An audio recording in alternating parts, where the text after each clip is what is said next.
Why would God make people gay in the first place? Well, of course I would say it comes from God. If I didn't believe that, then I wouldn't be Christian. Why would God make people gay? Well, if he didn't want them to engage in gay sex? All people have proclivities or towards different sins, different things that we would call sins. Yeah, but if that's like their fundamental attractiveness, they're attracted fundamentally to other men, like, or other women. Like, why? It seems like something that God gave them. Like, why would God give you an attractiveness, or why would you be attracted to the same sex if that was morally reprehensible, if that was against God's will? Why would he instill that lust and that desire and that feeling of being attracted and feeling of being in love with someone of the same sex? You don't have the right to tell my 14-year-old daughter she has to carry her rapist baby. You understand that? To look that woman in the eye who was the born listen, of a rape. Do you understand that? That's a 14-year-old child. If a 14-year-old child gets raped, you say that they have to carry that baby? I don't think two wrongs make a right. I don't think that's murder. I don't think murder that's is an answer to. I don't think murder fixes a rape. What if we're talking about an abortion when the fetus, like literally, it's like 6 weeks, 4 weeks, 3 days? What if she just turned positive just now? Positive for pregnancy. I just disagree that. What if it just happened today? You can like draw a line on when. I lived for 2 weeks in the bottom of the sea. Oh, Jesus. The scariest thing I saw, one night I was taking a dump. The way you do this, if you have to go number 2, you go into the pool and there's what we call the gazebo, which is just a little dome that has air inside. And then you just go down and you have to swim, I don't know, it's like maybe 10, 15 feet. It's not that far. Like with no tank, and you're 60 feet down, it's night. You can't see a thing. You're alone in the ocean. And then you hold on and you just take off your trunks and you just let it rip. And then you finish and you put your mask back on.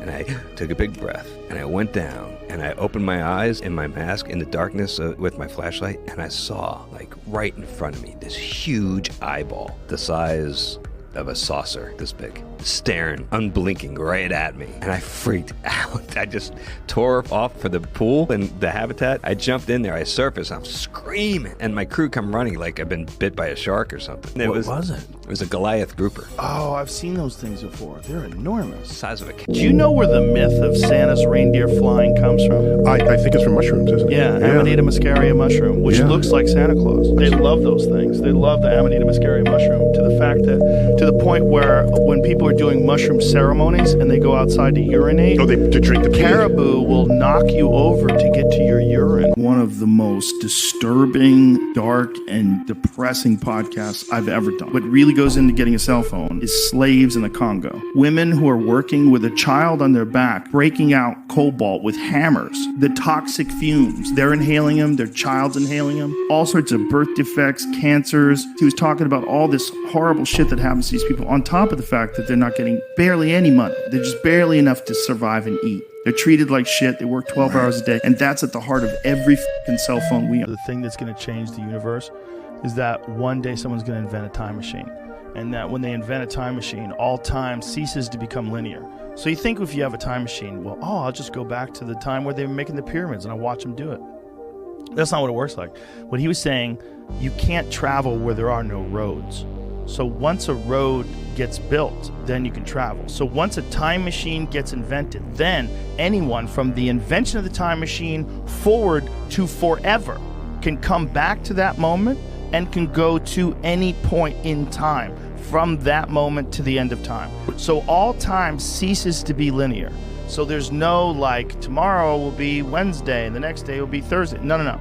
It's everything happens everywhere all at once. They're planning on starting with 100 mammoths and putting them in this park in Siberia that they've been doing this experiment on as to what happens when you add megafauna back into the Arctic tundra. You're using elephant DNA and mixing it with something else? So it's Indian elephant is the closest living relative to the woolly mammoth. And so they're taking Indian elephants and they're using CRISPR technology and they're using existing mammoth DNA and they're making an embryo and then they're implanting it into the Indian elephant, and 22 months later, an Indian elephant's gestation period, she will give birth to a mammoth.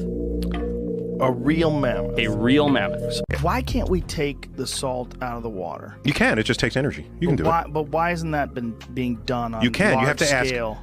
Who's paying for the energy? Where are you getting the energy from? It's an energy thing. But I would think that would be very valuable. I mean, think about how many people buy It's not bottles of valuable water. enough yet. That's the point. Well, is it that It's pure. or is It's it just money, dude.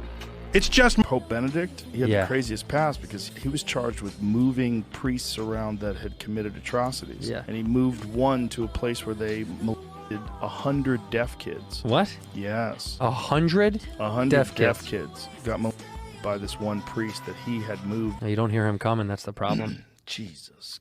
Let me tell you something about money, kids. Once you get past a certain amount, it doesn't feel like anything different. Like, I had an apartment once when I first moved to Hollywood, and I just got on television, and I was on news radio, and I was on this sitcom, and I got this nice place, and it had a loft, and I had a pool table, and I was like, look at this apartment. I would walk in the apartment, I'd go, this is my apartment, this is crazy. And I would look around at it, I go, I can't believe I actually live here. And then I got accustomed to it. And then I realized one day I was like sitting on the floor, and I was like, oh, this is how everything is. Like, once you get used to it, then it's just a house. Right. Like, your house, it's like all your house needs to do is be comfortable and safe, and you need to have like a nice place to go to bed, a nice place to fix your meals, and whatever else you're into. After you get past that, it's just a house. Look, here's We're the gonna be thing. fine. Listen, I'm gonna be honest with you. I'm kind of retarded. In that. No. That's going to be a soundbite. They're going to put that to Mariano.